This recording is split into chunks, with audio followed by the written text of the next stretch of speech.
নমস্কার। ইত্যাদি ইত্যাদিতে সবাইকে স্বাগত জানিয়ে আবারও এসেছি একটি নতুন পর্ব নিয়ে। আশা করছি সবাই ভালো আছেন, সুস্থ আছেন, আমিও ভালো আছি। কালকে রাত্রের কিছু অংশ নিয়ে আমি আজকের ভিডিওটা শুরু করছি। দেখুন, কাল রাত্রে আমি তেমন কিছু রান্না করিনি, একটু হালকা ওই সেদ্ধ ভাতে ফোতেই রান্না করেছিলাম। তো তার সাথে আমার ইচ্ছা ছিল একটু বেগুন পোড়া খাবো। তো আমার বর আবার বেগুন পোড়া খেতে একদম ভালোবাসে না, তো ওর জন্য আমি টমেটো মাখা করব, আর আমার জন্য এই বেগুনটা।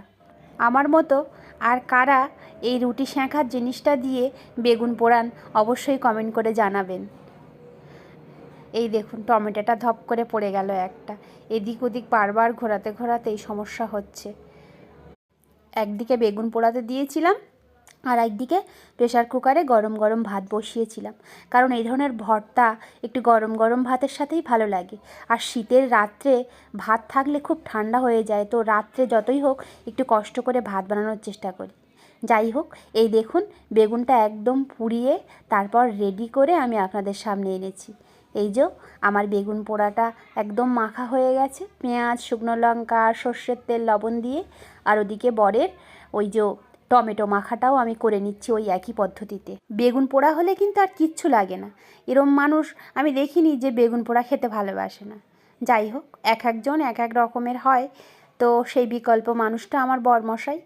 আর এই দেখুন, এক টুকরো বিট নিয়েছি আর একটু পালং শাক নিয়েছি। এবার এটা দিয়ে কি করব চলুন দেখে নেওয়া যাক। এই যে দেখুন, একদম কালারফুল বোঁদে।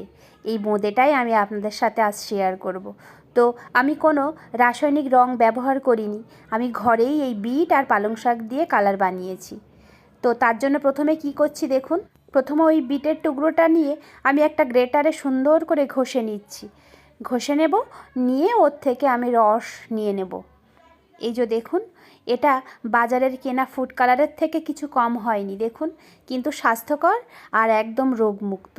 যে ওই বাজারের কেনা ফুড কালারগুলোতে যেমন পেটের সমস্যা হতে পারে, এই ফুড কালারের কিন্তু কোনো পেটের সমস্যা হওয়ার সম্ভাবনাই নেই, বরং আরও ভালোই হবে।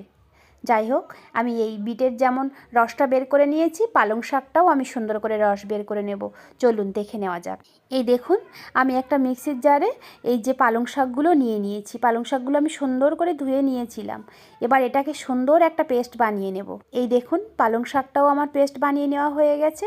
এবার আমি এটা একটা ছাঁকনি দিয়ে ছেঁকে নেব, কারণ এটা পেস্ট বানিয়েছি তো ওর ওই ছিবড়ে ছিবড়ে অংশটা তো থেকে যাবে, তাই জন্য আমি এই ছাঁকনিটা ব্যবহার করেছি, নচেত ব্যবহার করতেই হতো না। এই যে কি সুন্দর দেখুন, একটা সবুজ কালার বেরিয়ে আসছে, অসম্ভব ভালো লাগছিল জানেন। আর এই বোঁদেটা দেওয়ার পরে অনেকেই ভাবছেন এটা থেকে একটা গন্ধ আসবে এই কাঁচা সবজির, কিন্তু না, এটা ভাজলে পরে এর গন্ধটা এমনিই চলে যাবে। এই দেখুন, দুটো একদম রাসায়নিক মুক্ত, একদম স্বাস্থ্যকর, একদম শীতের সবজির ফুড কালার আমি বানিয়ে নিয়েছি। এবার চলুন দেখে নেওয়া যাক এগুলো আমি কি করে ব্যবহার করব এই বোঁদের জন্য। আমি এখানে বেশ 100 মতো বেসন নিয়ে নিয়েছি। বেসনটা আমি একটু চেলে নিয়েছিলাম, সেটা আর দেখানো হয়ে ওঠেনি। আমার স্ট্যান্ড নেই তো, তাই জন্য আমার এক হাত দিয়ে এই মোবাইলটা ধরতে হয় আর এক হাত দিয়ে এই কাজগুলো করতে হয়, তাই জন্য অনেক কিছু আমাকে স্কিপ করে যেতে হয় আপনাদের কাছ থেকে। আমি এই বেসনটা 3টি পাত্রে ভাগ করে নিয়েছি। একটাতে কোনো কালার মেশাবো না, শুধুমাত্র জল দিয়ে আমি এই বেসনটা গুলিয়ে নেব। শুধুমাত্র কোনো কালার ছাড়াই এটা হবে, এমনি এই বেসনের কালার একটু হালকা হালকা কালার। দাঁড়ান, এটা আমি সুন্দর করে মেখে নিই আগে। এই দেখুন, এটা এই ধরনের সুন্দর মসৃণ আর এই রকম কনসিস্টেন্সি এনে এই ব্যাটারটা বানানো হবে, তাহলে কিন্তু বোঁদেটা খুব সুন্দর আর পারফেক্ট হবে। এবার চলুন পরের কালারটা মিশিয়ে আমি কি ধরনের ব্যাটার বানাচ্ছি। এই যে দেখুন, এবার বানাবো এই যে লাল রঙের বিটের এটা। এই লাল রঙটা বানানোর জন্য এতক্ষণ আমার মনটা উসখুস করছিল, অবশেষে বানিয়েই ফেললাম। এটাও ওই একইভাবে আমি একটু ওই বিটের বাটিটা ধুয়েও একটু জল ব্যবহার করব, নইলে এটা তো হবে না। কি সুন্দর লাল রঙের একটা ব্যাটার তৈরি হচ্ছে দেখুন, দেখতে কিন্তু অসম্ভব সুন্দর হয়েছে, তাহলে খেতে কত সুন্দর হবে বলুন। এই দেখুন কি সুন্দর একটি কালার চলে এসেছে দেখুন, মিষ্টি একটু পিঙ্ক, ডিপ পিঙ্ক টাইপের হয়েছে, দারুণ হয়েছে। আর এটাকে বেশ সুন্দর করে ফেটিয়ে নিতে হবে, তাহলে বোঁদেগুলো সুন্দর ফুলবে। এবার পরের স্টেপ, এই যে এবার সবুজ কালারের যে পালং শাকের রসটা বের করে রেখেছি, সেই পালং শাকের রস দিয়ে আমি আর একটা বাটিতেও বেসন গুলিয়ে নেব। এই যে দেখুন, এটাও কিন্তু দুর্দান্ত সুন্দর দেখতে হচ্ছে। আমার এই মাখাতে মাখাতেই এত ভালো লাগছিল, সকাল থেকে আজকে আমি এই নিয়েই পড়েছিলাম জানেন। অবশ্য রান্নাবান্নাও করেছি, একটা তরকারি, ভাত আর একটা ভাজাও করেছি। তো এগুলো আমি সকালবেলায় আগে সুন্দর করে নিয়েছিলাম। তারপর রান্নাবান্না সেরে আমি এই আপনাদের সাথে ভিডিওটা এডিট করতে বসেছি। অসম্ভব সুন্দর লাগছে, এত ভাল লাগছে আমি সেটা বোঝাতে পারবো না। আপনাদের দেখে কেমন লাগছে জানি না, কিন্তু কাছ থেকে আরও সুন্দর ছিল কালারটা জানেন। এই যে দেখুন, আমি 3টি কালার একসঙ্গে করে দেখাচ্ছি, দেখুন কত সুন্দর লাগছে। এবার চলুন চিনির একটা শিরা বানিয়ে নিই আগে। তো প্রথমে আমি বেশ খানিকটা জল দিয়ে দিয়েছি, এই পরিমাণ আমি বলতে পারবো না, তো আন্দাজ মতো একটু জল দিয়েছি। আমি 150 গ্রাম মতো চিনি ব্যবহার করব এবার এর ভিতরে, দিয়ে সুন্দর একটি গাঢ় চিনির শিরা বানিয়ে নেব। একদম একতার বা দুতারের ব্যাপার না, তার আগের একটা পজিশান এনে আমি চিনির শিরাটা বানিয়েছি। চিনিটা দিয়ে নাড়তে নাড়তে বেশিক্ষণ অপেক্ষা করতে হবে না, ওই মিনিট 2 মতো অপেক্ষা করলেই ওই পারফেক্ট একটা শিরার কনসিস্টেন্সি চলে আসবে। আমি এই চিনির শিরাটা বানাতে গিয়ে ওর ভিতরে একটু এলাচ থেঁতো করে আর 2-3টে তেজপাতা ছিল, সেটাও আমি দিয়ে দিয়েছি, তাহলে গন্ধটা খুব সুন্দর আসবে। একদম দোকানের যে বোঁদের গন্ধটা, একদম ওই গন্ধটাই আসবে। এলাচের একটা যে উগ্র গন্ধ আছে, ওই গন্ধটা মদের সাথে মিশে একেবারে একাকার হয়ে যাবে। এই যে দেখুন, চিনির শিরাটা আমার একদম পারফেক্ট বানানো হয়ে গেছে। আমি হাত দিয়ে একটু চেক করে নিচ্ছিলাম, আর তারপরে সামান্য একটু লবণ দিয়ে দিয়েছি, একেবারে খুবই সামান্য, যাতে এই মিষ্টির স্বাদটা ব্যালেন্স করে। ওটা এক সাইডে বসানো থাকুক, আর আমি এরকম একটা ননস্টিকের কড়াই নিয়েছি, যাতে ছড়ানো পাত্র হয় আর অনেকগুলো বোঁদে একসঙ্গে দেওয়া যেতে পারে।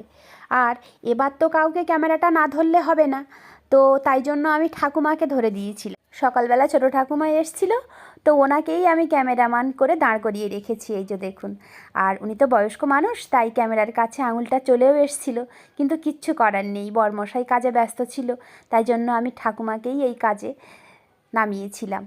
এই যে দেখুন, আমার বোঁদেটা ঠিক এরকম মুক্তদানার মতো পড়ছে আর ভেসে উঠছে, অসম্ভব ভালো লাগছিল জানেন। আর এটা শুধুমাত্র সেই হালকা কালারটা, মানে শুধু বেসনের গোলাটা দিয়েই আমি এটা বানাচ্ছি। ঠাকুমার হাত ব্যথা হয়ে গেছে, আর পাচ্ছে না, তো আমি বাঁ হাত দিয়েই এইটাকে ধরে আপনাদের একটু দেখাচ্ছি। এই দেখুন আমি এরকম মতো বোঁদে করেছি, কি সুন্দর হয়েছে দেখুন, একদম ঝরঝরে। আর এবার ওই পালং শাকের ওই মিশ্রিত বেসন গোলাটা আমি দিয়েই সবুজ রঙের হয়েছে। ওই দেওয়াটা আর দেখাতে পারিনি, কারণ ঠাকুমার হাতে ব্যথা করছে, আর আমি তো দেখাতে পারবো না এক হাত দিয়ে ওই দিতে। আমি একটা ওই ঝাঁঝরি ব্যবহার করছি, আর একটা ছোট ঝাঁঝরি, আমার 2 রকমের 2টো ঝাঁঝরি আছে, একটা বড় আর একটা এই ছোট্ট মতো।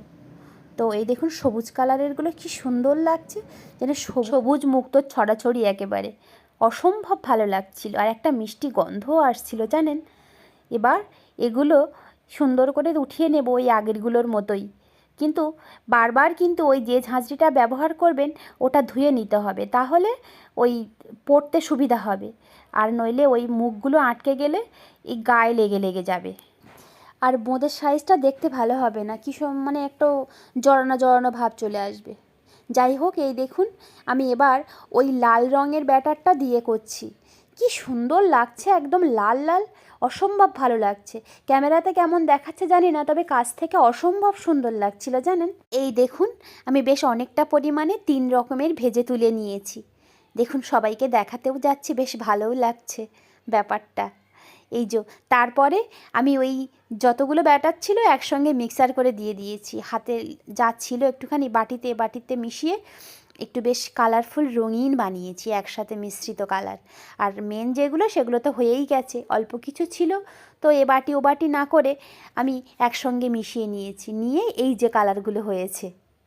এবার আমার চিনির শিরাটা একটু গরম করে আমি ওর ভিতরে ওই ভেজে রাখা বোঁদেগুলো সব ঢেলে দেব, দিয়ে বেশ মিনিট খানিক একটু জাল করে নেব, বেশ সুন্দর করে এপিট ওপিট করে একটু জাল করে নেব, নিয়ে এটাকে ঢেকে রাখতে হবে। কি সুন্দর লাগছে দেখুন, আমি তো এতকাল এই সবুজ রঙের বোঁদে কোথাও দেখিনি, তো আমার হঠাৎ মনে হলো যে কেমন হতে পারে এটা। তো খেতে কিন্তু বেশ ভালোই হয়েছিল, বোঁদের মতোই টেস্ট, এই কালারগুলোই জাস্ট একটু দেখতে সুন্দর, কিন্তু খাওয়ার মানে টেস্ট যে বোঁদের টেস্ট একই ব্যাপার। কিন্তু কথায় আছে না, আগে দর্শনধারী তারপর গুণ বিচারী। তো দেখতে না এত সুন্দর হলে খেতে কেন ভালো হবে বলুন? আমার বোঁদে বানানোর পদ্ধতিটা আপনাদের কেমন লাগলো অবশ্যই কমেন্ট করে কিন্তু জানাবেন। আর খেতে কিন্তু কেমন হয়েছে সেটা সবাই খেয়ে বলেছে, সেটা আপনাদের শোনাতে পারিনি, আমিই বলছি শুনুন। অসম্ভব ভালো খেতে হয়েছিল জানেন। আর ওই এলাচটা দেওয়ার দরুন অসম্ভব ভালো একটি গন্ধও আসছিল। খুব সুন্দর হয়েছিল। বরমশাই আবার নিয়েও গেছে টিফিনের জন্য কিছুটা। আজকে ভাত নিয়ে যায়নি, বোঁদে নিয়ে গেছে আর রুটি নিয়ে গেছে। এই যে দেখুন।